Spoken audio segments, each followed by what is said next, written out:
This is Shaun Sport in podcast form. Time to catch up with Jeff Benedict, who's an award-winning, best-selling author, in fact. He's done a lot of sports biographies along the journey, and one that he's bringing out now is about LeBron James. It's called LeBron, and Jeff joins us now. G'day, Jeff. Hey, thanks for having me on, you guys. Appreciate it. No worries, Jeff. Shaun's a bit confused because, of course, he is an AFL football star in his previous life, and you have never asked to write a book about him. What's up with that, Jeff? Sorry, I apologize. Jeff, you've joined a long list of people who just say, I'm not sure about that. LeBron's a billionaire. Shaun, I mean, just a multi-millionaire. But he's already got the title, Shaun to be Wild. Very excited. Jeff, this is it's so interesting knowing about LeBron James and doing all your research. No doubt you would have uncovered some interesting things about him, but he's such a big figure, not only in America, but just worldwide. Well, that was the appeal for me. To be honest, I don't really consider myself a sports writer. There aren't many athletes that I would want to spend 3 or 4 years of my life researching and writing about. It's a huge commitment to invest that much of your life in someone else's life. And so there needs to be a lot more to that life than just the athletic part. And in LeBron's case, he is a global figure. He's the most popular athlete in China, biggest country in the world. Yep. He has a huge footprint in Europe and all over the Asian Rim. He is certainly the biggest athlete in America. You know, in the UK, he is incredibly popular. And so there's a fascination with him that goes way beyond basketball. Part of that was certainly helped by Nike. Yeah, for sure. You know, basically Nike has had 3 athletes that have carried the company worldwide. First it was Jordan, then it was Tiger, and now it's LeBron. And LeBron, part of his empire has been built on with Nike. And Nike did an incredible job bringing LeBron to China his first year in the NBA. And LeBron has gone to China for 20 consecutive years. And so he's not just someone who goes over there and sells shoes. He's become so much more than that. And I think that so I spent a lot of time in the book about, going through the story of how Nike got LeBron, because it's actually a far more compelling story than how Nike landed Michael Jordan. Yeah, right. Oh, They paid him $90 million before he turned pro. Is that right? Think about the time. This is in the year 2003. So we're going back 20 years. Yeah. LeBron is 18 years old. Wow. He's still in high school. He has not graduated yet. And Nike put $90 million on the table to sign him, which was an astronomical number that was way beyond what he was going to earn in salary as a basketball player. And so one of the things it did was it gave LeBron an enormous amount of power and flexibility before he even entered the league. He was so financially insulated that it just gave him a lot more control than a professional athlete would normally have. But pressure too. Pressure comes with that. You know, we've seen people like Dave Chappelle be offered massive $100 million contracts and then not be able to, the pressure of it was too much. So, I mean, he was lucky in that he could live up to that expectation, because there's a lot of expectation. I would say I wouldn't attribute it to luck, though. You said pressure, and you're 100% right.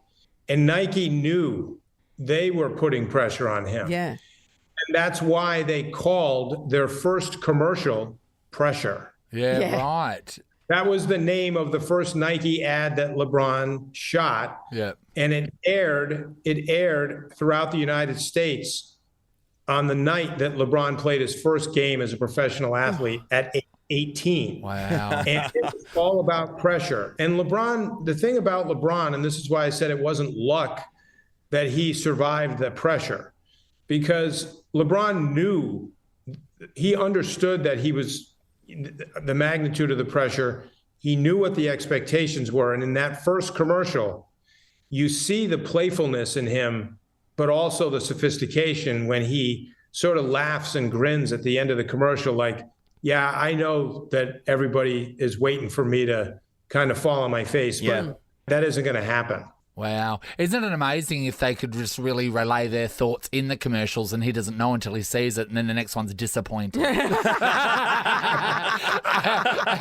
The next one's lawsuit. It's like, oh my God. Hey, how do you get the information on LeBron? We know there's so much out there that's been regurgitated everywhere, right? Yeah. So to find something fresh, what do you do? Do you have to go into his life and do you have to go into people that know him and are they forthcoming or is it like, where are you finding your info? I don't want to say too much about that. I'll say some, but to be honest, like I have sort of my own way of doing biographies. And I'm also trying to do something very different than what a sports writer might do who is writing a biography on an athlete. I'm trying to write a book that feels like a novel when you read it. Okay. That feels like a story. I'm less interested in like reciting the statistics and telling you all the things you already know. Because like you said, there's a lot of things that have been written about him. And plus we've watched him on television. So I'm looking for stories that people don't know that are fascinating, but also insightful in terms of helping you understand, so that's why he, as a professional, passes the ball so much instead of shooting it. Right. There's only five or six players in the history of professional basketball who have more assists than LeBron. And think about it. LeBron holds the all-time scoring record, but he's also almost got the all-time assist record. Why does he pass so much?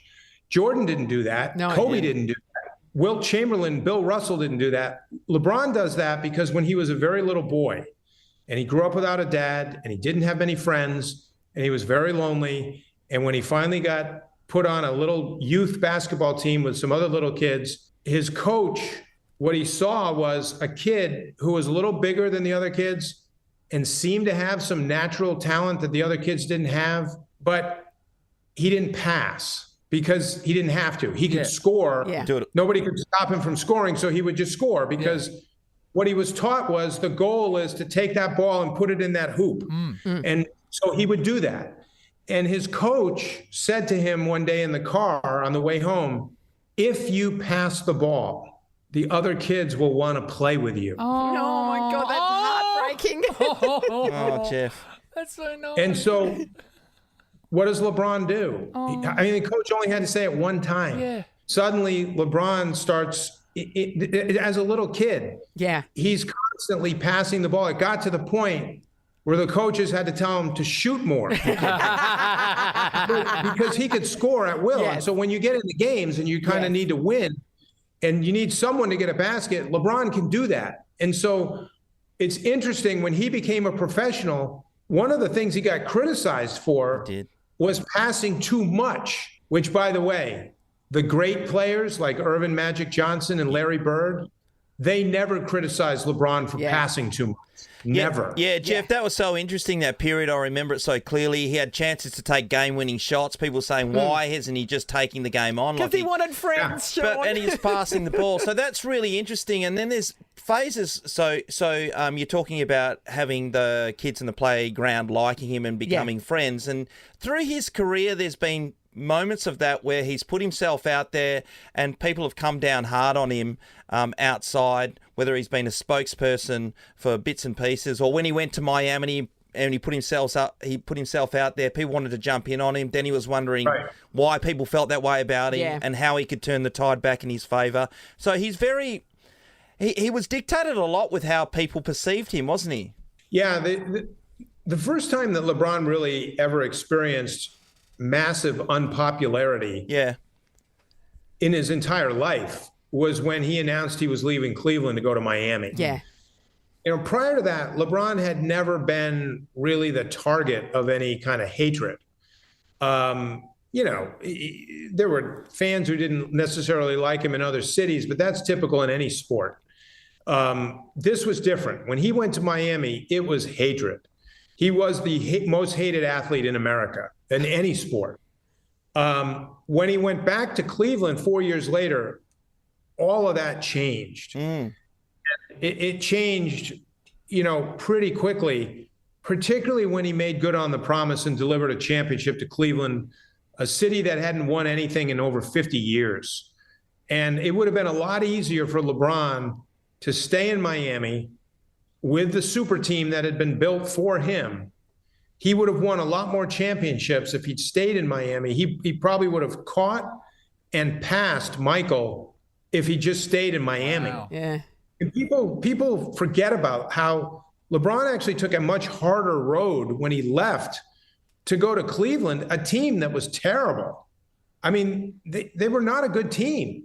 Then he went there, and because he went back there, he was able to recruit other players who would have never gone to Cleveland, except they wanted to play with LeBron. And so suddenly Cleveland built a great team and then won a title. Have you met him, Jeff? Have you had a conversation with him?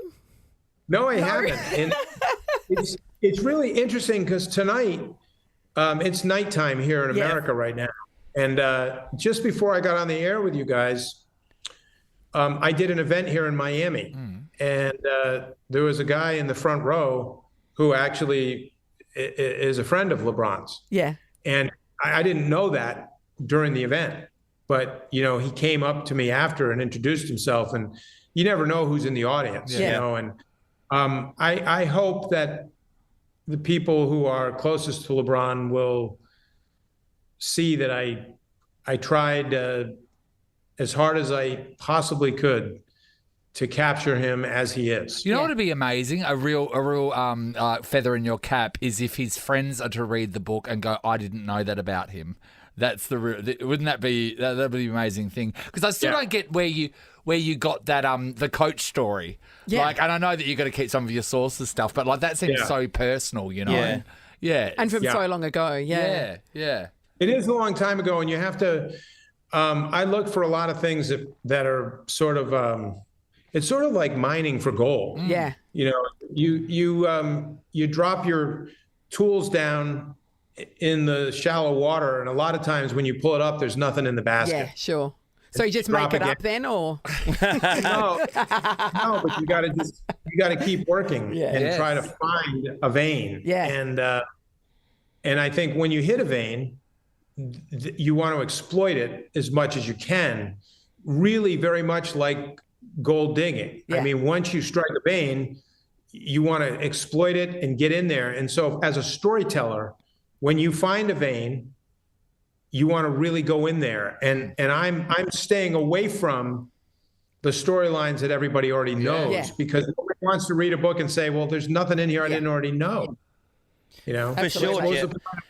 Hey, Jeff, after doing all your research in your opinion, so we've had this discussion before, particularly when LeBron took over Kareem's scoring title over here. Yeah. You go, okay, so where does he stand? Because everyone is saying, a lot of people still say Michael. But you go through a lot of stuff about him comparing Michael, and he's miles ahead other than the fact that he hasn't won the 6 championships, right? But the other thing is, the difference, I think, is LeBron's been involved in the political landscape. He stood up for Black Lives Matters a lot, and he speaks about it all the time. He's got his school for underprivileged children and all that. He does a lot on a social aspect, and Michael Jordan, I believe, he didn't put himself to a campaign of a political figure, and I don't think he ever put himself in socially important issues. Is that right? Yeah, it is right. I think there's only one thing I'll say about LeBron on the basketball front, which is he's the only player that has brought 3 different franchises an NBA title. I mean, think about that. Yeah. He went to 3 teams that were not good teams, and he turned them into champions. Cleveland was a terrible team. He brought him a title. The Lakers were a terrible team. He won a title. He went to Miami and won 2 titles. That's all I'll say about basketball. Yep. The more important thing I think about LeBron is instead of comparing him to Michael Jordan on the basketball court, we ought to be comparing him to Muhammad Ali. Okay. That's the better comparison. He's a worldwide global figure who has stepped out and done a lot more than just compete as an athlete. He's changed the culture. He's injected himself into things that are controversial because he's motivated by things other than money. And I think that really it's like it's LeBron and Muhammad Ali. Like, to me, that's the better comparison. Just before we let you go, I just want to know, what was more fun writing, the book LeBron or your other book, Poisoned, the true story of the deadly E. coli outbreak that changed the way Americans eat? That was not a fun book to write. It was a very sad book.